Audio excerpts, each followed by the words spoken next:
everyone, Carol here at Oak House Journals. Hi, hope you've all had a really lovely weekend. I promised I'd come back and show you the finished envelopes when I've done and dusted with all the embroidering, and so here they are. So just a very quick run through of what I've done. If you remember last time when you saw this, I'd put in the stems, but I hadn't done any of the flowers. I was just doing a few of those. Well, I've finished doing them all now. I didn't end up using the white after all. I used the red, gold, like a lemon, and then there's almost a soft green just tucked in amongst some of the flowers. I added a few more French knots to the edge of the lace, and because I didn't like the gap between the French knots and the base of the stems, I put in this tiny little trim, and it just was some trim that came on some packaging on Saturday afternoon, and when I saw it I thought, oh, that's going to be perfect. So there's a tiny piece of this which is just a very fine mute gold or antique gold ribbon. It's about 1 millimeter wide, that, and I just use a little bit in this top edge here.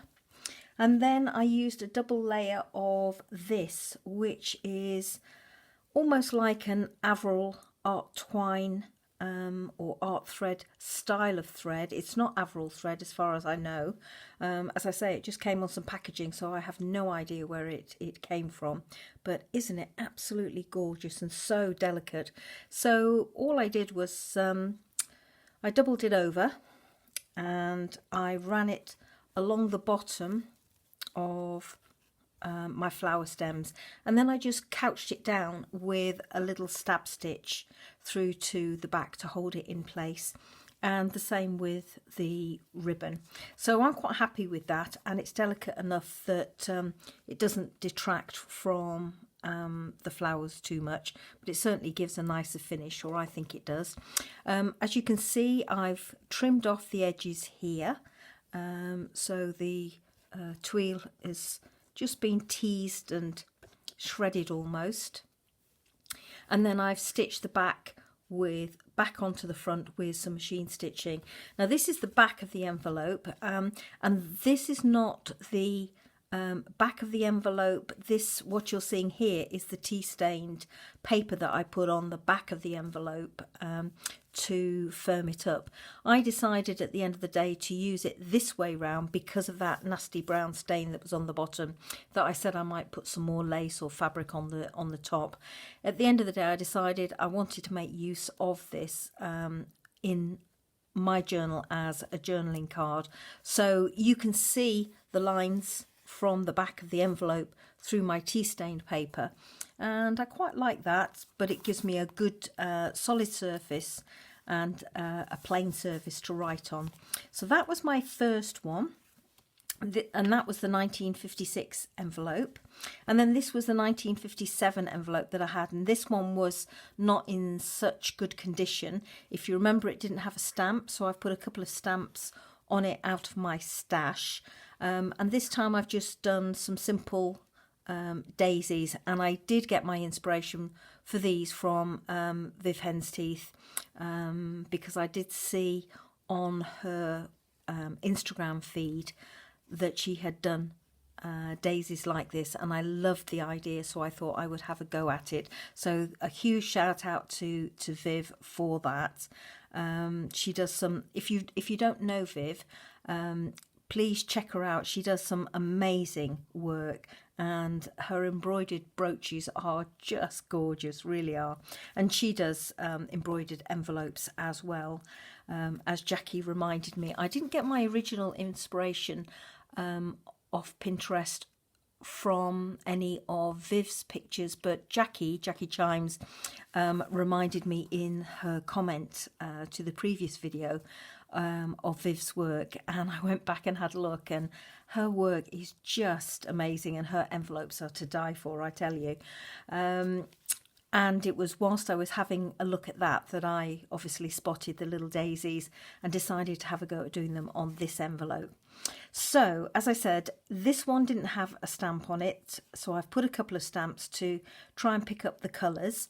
It had the sari silk along the bottom, which I've embroidered over the top of. It's still got the twill, I can never say that word, on this envelope as well, and obviously the vintage lace. And I've backed this one as well and done the same again. I've reversed it and I've made this a journaling card. Now this one isn't quite finished. It's as finished as far as I'm going to go with it. This one is finished. I'm not going to do any more to this one. I like it just as it is. But this one, I want to do something down in the bottom. It's a very simple envelope. It doesn't really need it, but I would prefer to have something at the bottom.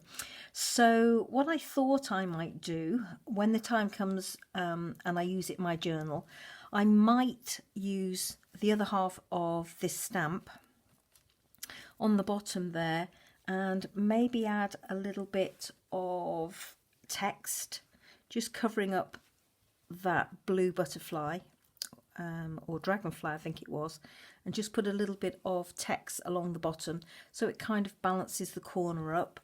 That I would say is too big as far as text goes on that. But you know me and my vintage script, I love it, and I think a little piece like that, I wouldn't use this piece, but a little piece, something like that with a hint of yellow behind it, just a tad, would be better. I like this better because it marries in with the colour of the postcard itself. So these are just a couple of bits that I had on my desk that I've just grabbed for now, just to show my idea. So that's where it is at the moment, and as I say, when I'm ready to include it in my journal, then I'll put something in this bottom corner. What I'm not so comfy about on this envelope, which was there originally, was there's a slight sheen to the envelope in places. I think if you can see in this top corner here, there's a bit there, another bit just there, a bit more kind of in this area. Now those marks were on the envelope originally, and I was hoping that by putting this on top it would mask that, but I'm still seeing it through, so I'm not quite happy about that. But I don't really think that there's anything I can do about it. It's more noticeable at the moment because the light is on it. It's dark now, so I've got the lights on in the room, so it's more noticeable. So there you go, everybody. As promised, just a little quick look at the two envelopes, and I have to say they were great fun to do, and I will certainly be doing some more. I have plans tomorrow to do a bit more embroidery, but it won't be on envelopes. So thank you so much, everybody, for taking time out of your day to watch my video. Hope you've all had a lovely weekend, and enjoy your evening. Take care. Bye bye now.